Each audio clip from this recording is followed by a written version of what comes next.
Welcome back. आप देख रहे हैं भारत 24। बिहार में विधानसभा चुनाव का बिगुल बज चुका है और सियासी पारा सातवें आसमान पर है। जैसे जैसे चुनाव नजदीक आ रहे हैं, नेताओं की बयानबाजी तेज हो रही है। कोई जेपी आंदोलन के नाम पर वोट मांग रहा है तो कोई जाति और विकास के मुद्दे पर सियासी तीर चला रहा है। चुनाव आयोग ने भी मोर्चा संभाल लिया। 3 के दिन के दौरे पर इलेक्शन कमीशन की टीम बिहार पहुंची थी। बिहार में इस बार का चुनाव होना है बेहद रोमांचक। 243 सीटों वाली विधानसभा के लिए एनडीए और महागठबंधन के बीच में सीधा मुकाबला है। बीजेपी और जेडीयू गठबंधन के सहारे नीतीश कुमार एक बार फिर से सत्ता की कमान संभालने की कोशिश में हैं। तो वहीं दूसरी तरफ आरजेडी और कांग्रेस का महागठबंधन तेजस्वी यादव के नेतृत्व में जोर शोर से मैदान में है। लेकिन इस बार बिहार की सियासत में छोटी पार्टियां तस्वीर बदल सकती है। अगले आधे घंटे करेंगे बिहार की सियासत की हर एक खबर का एक्सरे।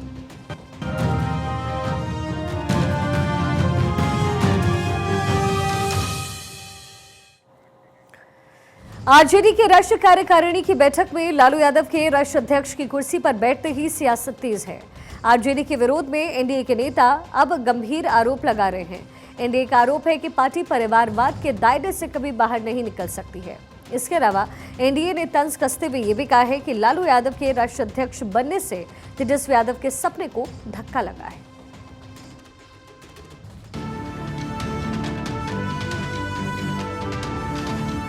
वो जितना बड़ा भ्रष्टाचारी है, राजद में उसका उतना ही ज्यादा महत्व है और उसे उतना ही ज्यादा योग्य समझा जाता है।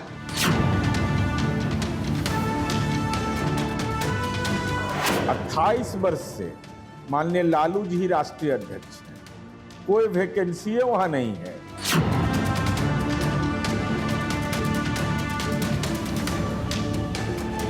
आरजेडी की राष्ट्रीय कार्यकारिणी की बैठक में अहम फैसला लेते हुए एक बार फिर से लालू यादव को राष्ट्रीय अध्यक्ष बनाया गया। लालू यादव के अध्यक्ष बनते ही बीजेपी ने पलटवार करने में जरा भी देरी नहीं की। बीजेपी ने कहा कि भ्रष्टाचार के आरोप में सजा याफ्ता लालू को कमान थमा दी गई है। यह परिवारवाद का जीता जागता उदाहरण है। आरजेडी में परिवार से बढ़कर कुछ भी नहीं है। बीजेपी का कहना है कि तेजस्वी यादव जिस तरह से लालू यादव को कुर्सी से हटाकर खुद राष्ट्रीय अध्यक्ष बनने का ख्वाब देख रहे थे, उस ख्वाब को अब तगड़ा झटका लगा है।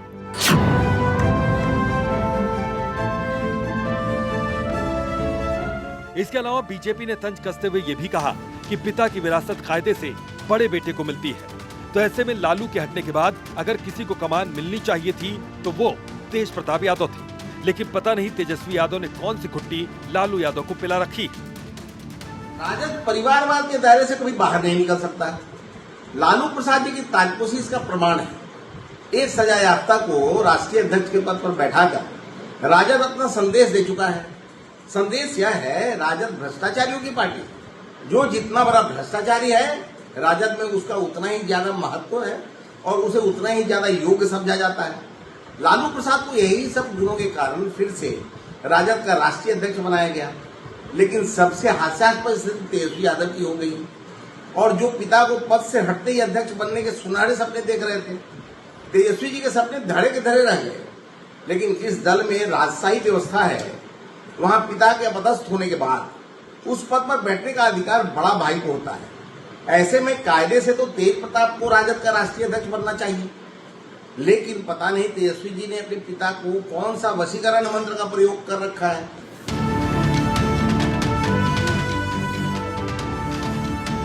दूसरी ओर जेडीयू के नीरज कुमार का दावा है कि आरजेडी पारिवारिक भ्रष्टाचार का एक कुनबा है। परिवार से बाहर यहाँ कुछ भी नहीं सोचा जाता। कायदे से अगर आरजेडी राजनीतिक पार्टी होती तो किसी अति पिछड़ा, पिछड़ा या दलित वर्ग के कार्यकर्ता को पार्टी के शीर्ष पद पर बिठाया जा सकता था। लेकिन यहाँ ऐसा नहीं हो सकता। यहाँ तो आरजेडी पार्टी की संपत्ति भी एक ट्रस्ट के जरिए संचालित होती है, जिसका अधिकार लालू प्रसाद यादव के अधीन है। मतलब पार्टी भी उनकी, पार्टी के नाम पर अर्जित संपत्ति भी उनकी और पार्टी के उच्च पद पर कब्जा भी लालू परिवार का ही होगा। लालू जी के परिवार की हैसियत है। 28 वर्ष से माननीय लालू जी ही राष्ट्रीय अध्यक्ष हैं। कोई वैकेंसी वहां नहीं है। अरे अति पिछड़ा, दलित या लालू परिवार से इतर कोई भी व्यक्ति पार्टी के मुख्य पद पर जा सकता है, यह तो असंभव है। और केवल इतना ही नहीं है, बल्कि राष्ट्रीय जनता दल के नाम पर जो भी राजनीतिक संपत्ति है वह भी एक ट्रस्ट के माध्यम से संचालित है। और उसका मालिकाना हक भी लालू जी के पास। पार्टी भी उनकी, पार्टी के नाम पर संपत्ति भी उनकी, और राजनीति में वारिस भी उनके ही परिवार का तय होगा। यह पारिवारिक राजनीति का कुनबा है। विरोध में आरजेडी विधायक अख्तरुल ईमान शाहीन कहते हैं कि कुछ भी आरोप लगे, लेकिन लालू यादव सामाजिक न्याय के पुरोधा हैं। उनके अलावा पूरे बिहार में उनके कद का कोई नेता नहीं, तो वो जब तक जीवित है तब तक उनके इतर पार्टी सोच भी नहीं सकती। जहां तक पार्टी की संपत्ति पर लालू जी के अधिकार का सवाल है, तो आखिर किसका अधिकार होना चाहिए? देखिए, राष्ट्रीय जनता दल समाजवादी विचारधारा की पार्टी है और आज बिहार ही नहीं पूरे देश में समाजवादी विचारधारा, जो जननायक कर्पूरी ठाकुर रहे हों, बाबा साहब अम्बेडकर रहे हों, चाहे फूले परियार रहे हों, उसके बाद कोई व्यक्ति इस देश में है तो नंबर 1 स्थान पे लालू प्रसाद जी का नाम आता है। उनके रहते किसी दूसरे को बनाने की कल्पना भी राष्ट्रीय जनता दल कर नहीं सकती है। तो इस पे सवाल कहाँ उठता है? कौन है बिहार में, कौन है राष्ट्रीय जनता दल में? राष्ट्रीय जनता दल छोड़ दीजिए, कौन है आसपास देश में इतने लोग जो इस विचारधारा के हैं? तो सामाजिक न्याय की जो विचारधारा है उसके नायक तो लालू प्रसाद यादव जी हैं। पार्टी की विचारधारा वही है, तो उस महानायक को छोड़ करके और कौन दूसरा व्यक्ति हो सकता है जो उस पद को सुशोभित कर दे उनके रहते हुए? तो ये बेकार का सवाल है। आरजेडी के राष्ट्रीय कार्यकारिणी की बैठक में पार्टी की तरफ से चुनाव पदाधिकारी के नाम पर चर्चा हुई।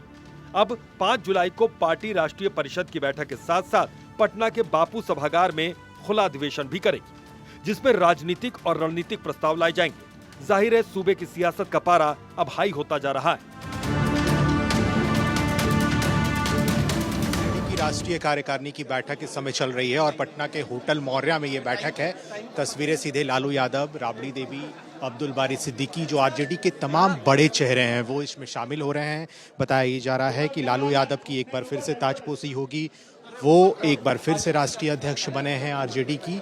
और इस बैठक में जो कल भी एक आरजेडी का कार्यक्रम होना है। और देखिए, ये तस्वीरें सीधे हम पटना के होटल मौर्या के अंदर से दिखा रहे हैं, जहां पर आरजेडी के तमाम बड़े चेहरे जो हैं वो इसमें शामिल हो रहे हैं। बैठक में कई प्रस्ताव जो है वो भी आएंगे और इसके साथ साथ जो बैठक है वो अपने आप में महत्वपूर्ण, क्योंकि इसी साल विधानसभा का चुनाव है बिहार में और इस मद्देनज़र से भी आरजेडी कोई कसर छोड़ना नहीं चाहती। एनडीए को कैसे हराया जाए इस पर मंथन होगा। लालू यादव क्योंकि इस बैठक में खुद अध्यक्षता कर रहे हैं, वो खुद मौजूद हैं, राबड़ी देवी मौजूद हैं सामने, तो तमाम जो बड़े चेहरे हैं आरजेडी के वो इसमें शामिल हैं। और आरजेडी के राष्ट्रीय अध्यक्ष बने लालू यादव की ताजपोशी भी होगी। बैठक अपने आप में महत्वपूर्ण, आरजेडी की राष्ट्रीय कार्यकारिणी की बैठक, तमाम जो विधायक, विधान पार्षद, ये तमाम लोग हैं वो इस बैठक में शामिल हो रहे हैं। अरे काफी महत्वपूर्ण है, राष्ट्रीय कार्यकारिणी की बैठक है तो महत्वपूर्ण तो है ही। अलग अलग विधायक, विधान पार्षद, जो सांसद हैं, वो तमाम जो बड़े चेहरे हैं वो इसमें शामिल हैं और आरजेडी की बैठक होटल मौर्या में चल रही है। अपने सहयोगी मृत्युंजय के साथ अश्वित सिन्हा, भारत 24, पटना। लालू यादव के बड़े बेटे तेज प्रताप यादव ने भारत 24 से एक्सक्लूसिव बातचीत की। तेज प्रताप ने पिता लालू के राष्ट्रीय अध्यक्ष बनने पर बधाई दी और इस दौरान उन्होंने नीतीश कुमार पर भी बड़ा हमला बोला। साथ ही अपनी चुनावी प्लानिंग के बारे में भी बातचीत की। तेज प्रताप यादव भारत 24 पर एक्सक्लूसिव हमारे साथ बातचीत के लिए मौजूद हैं। तेज प्रताप जी, लगातार लोग आ रहे हैं बिहार के अलग अलग जिला, लगातार बिहार के अलग अलग जिला से लोग आते हैं, अपने नेता से मिलने आते हैं, समस्या का निदान हो सके उसके लिए आते हैं। तो सभी लोग का प्रेम रहता है कि इनके पास जाएंगे तो हमारा काम हो जाएगा।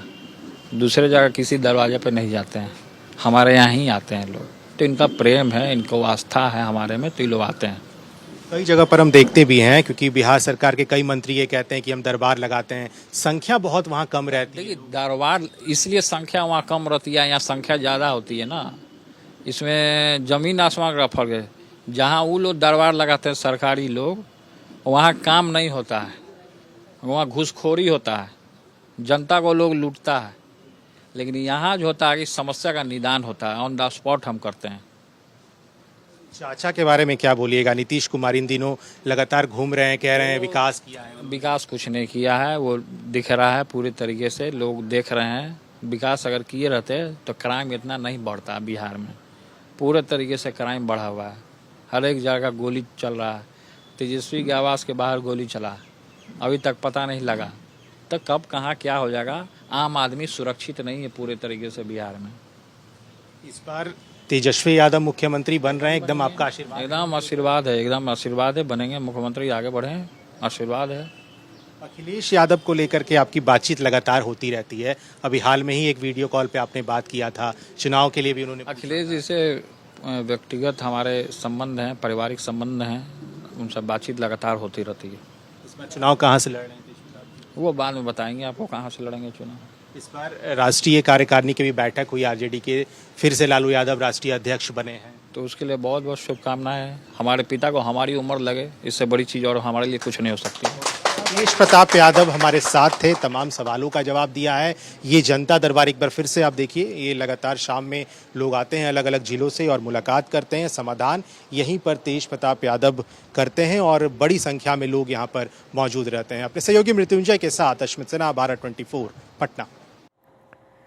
बिहार की राजनीति में कानून व्यवस्था और विकास के मुद्दे के साथ साथ इस बार महिला सुरक्षा भी बड़ा मुद्दा है।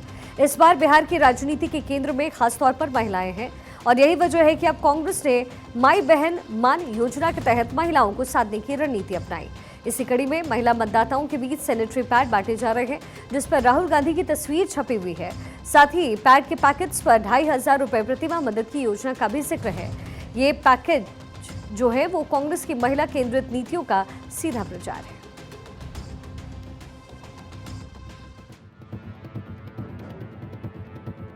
बिहार कांग्रेस इस बार चुनाव प्रचार में महिलाओं के बीच सीधे पहुंच बनाने की रणनीति पर काम कर रही है। प्रदेश के अलग अलग जिलों में कांग्रेस कार्यकर्ता महिलाओं को सैनिटरी पैड्स वितरित कर रहे हैं, जिन पर राहुल गांधी की तस्वीर और माई बहन मान योजना का ब्यौरा दर्ज है। योजना के मुताबिक अगर कांग्रेस सत्ता में आती है तो 18 साल से ऊपर की हर महिला को 2500 रुपए प्रति माह की आर्थिक सहायता दी जाएगी। इस आर्थिक मदद को महिला सशक्तिकरण की दिशा में निर्णायक कदम बताया जा रहा है। कांग्रेस पार्टी के पदाधिकारियों के मुताबिक बिहार की महिलाओं के आर्थिक और स्वास्थ्य संबंधी मुद्दों को लेकर कांग्रेस गंभीर है। यही वजह है कि पार्टी ने सैनिटरी पैड जैसे संवेदनशील मुद्दे को अपने चुनावी अभियान से जोड़ा है। कांग्रेस कार्यकर्ताओं की ओर से महिलाओं को यह बताया जा रहा है कि कांग्रेस की ये योजना न केवल आर्थिक मदद करेगी, बल्कि महिला स्वास्थ्य और सम्मान को भी प्राथमिकता देगी। कांग्रेस का फोकस महिला सम्मान और स्वावलंबन को लेकर साफ दिखाई दे रहा है। सैनिटरी पैड के पैकेट पर छपी राहुल गांधी की तस्वीर को लेकर विवाद गहरा गया है। बीजेपी का कहना है कि कांग्रेस वोट के लिए ऐसी ब्रांडिंग कर रही है। साथ ही बीजेपी ने सवाल उठाया कि आखिर कांग्रेस को क्या हो गया है, आखिर कांग्रेस क्या संदेश देना चाहती है। वोट के लिए भला इस तरह से अपनी ब्रांडिंग कांग्रेस ही कर सकती है। जो कांग्रेस माई बहन योजना के जरिए महिलाओं की सशक्तिकरण की बात करती है, उस कांग्रेस को आखिर हो क्या गया है? वह बेटियों और बहनों को बांटने वाली सैनिटरी पैड पर कांग्रेस के युवराज राहुल गांधी की तस्वीर छापकर आखिर क्या संदेश देना चाहती है? क्या कांग्रेस का महिला सशक्तिकरण ऐसे होगा? दूसरी ओर जेडीयू ने कांग्रेस से सवाल पूछा कि आखिर पार्टी को क्या हो गया। साथ ही जेडीयू ने कहा कि नीतीश कुमार ने बेटियों के लिए बहुत कुछ किया है। बेटियों के सशक्तिकरण के लिए, उनके स्वास्थ्य संबंधी सुविधाओं के लिए नीतीश सरकार लगातार काम कर रही है। अब जब चुनावी साल आया है तो कांग्रेस ये सब कर रही है। जेडीयू ने कांग्रेस को आड़े हाथ लेते हुए सवाल उठाया कि उन पर आरजेडी की संगत का असर साफ दिख रहा है। आखिर कांग्रेस पार्टी को हो क्या गया है? अरे जिस सवाल की आप चर्चा करते हैं, नीतीश कुमार जी तो उसके मानक के रूप में बेटियों को उड़ान भराने के लिए, सशक्तिकरण के लिए, महिलाओं के सशक्तिकरण के लिए, उनके स्वास्थ्य संबंधी सुविधाओं में सुधार के लिए, इन तमाम सवालों पर तो हम लगातार काम कर रहे हैं। आप चुनावी वर्ष आया है तो बेटियां, महिलाएं सम्मान और इज्जत का प्रतीक होती है। आप प्रतीक के रूप में अपना चेहरा उस पर लगाते हैं। बिहार चुनाव में जहां एक और जातीय समीकरण और गठबंधन को लेकर चर्चा हो रही है, वहीं कांग्रेस ने महिलाओं को साधने के लिए जमीनी स्तर पर भावनात्मक और व्यवहारिक पहल शुरू कर दी है। सैनिटरी पैड्स के पैकेट पर राहुल गांधी की तस्वीर और आर्थिक सहायता योजना का वादा इस बात का संकेत है कि कांग्रेस इस बार महिला वोट बैंक को निर्णायक मान रही है। ऐसे में सवाल ये उठता है कि माई बहन मान योजना के जरिए कांग्रेस पार्टी कितनी महिलाओं से भावनात्मक रूप से जुड़ पाती है और इसका चुनाव परिणामों पर क्या असर पड़ता है। Bureau report, Bharat 24। बिहार में चुनावी प्रक्रिया तेज हो गई है। चुनाव अधिकारी भी मतदाताओं की पहचान के लिए फिर से अभियान चला रहे हैं और इसके जरिए वोटर लिस्ट को अपडेट किया जा रहा है। हालांकि इस प्रक्रिया में एक बड़ा बदलाव किया गया और अब तक ऐसे दस्तावेज जिन्हें अब तक पहचान प्रमाण के रूप में स्वीकार किया जाता था, मसलन Aadhaar card, voter ID card, driving licence और मनरेगा कार्ड, ये सब मतदाता सत्यापन के लिए स्वीकार नहीं किया जा सकता है। बूथ लेवल ऑफिसर 11 डॉक्यूमेंट्स खोज रहे हैं। चुनाव आयोग ने इस बार 11 तरीके के दस्तावेज को मतदान सत्यापन के लिए मानक प्रमाण पत्र के रूप में स्वीकार करने का निर्देश दिया, यानी BLO इन्हीं दस्तावेजों के आधार पर मतदाताओं की पहचान और पंजीकरण कर रहे हैं। वोटर लिस्ट वेरिफिकेशन से लोगों को काफी परेशानी हो रही है, क्योंकि बिहार के कुछ गांव में रहने वाले लोगों का कहना है कि उनके पास सिर्फ आधार कार्ड ही पहचान के लिए है। ऐसे में चुनाव अधिकारियों की ओर से मांगे जा रहे दस्तावेजों को वो कहां से लाएंगे? दरअसल चुनाव आयोग ने सभी नए और मौजूदा मतदाताओं से नागरिकता का प्रूफ मांगा। बिहार के गांव में लोग निवास और जाति प्रमाण पत्र के लिए परेशान हो रहे हैं। कई लोग इस बारे में जानते नहीं हैं या फिर BLO ने उनसे संपर्क नहीं किया। हालांकि चुनाव आयोग के फैसले के खिलाफ विपक्ष लगातार आवाजें उठा रहा है। विपक्ष का कहना है कि समाज के पिछड़े, दलित, वंचित और कमजोर लोगों को उनके वोट डालने के अधिकार से वंचित करने की साजिश है।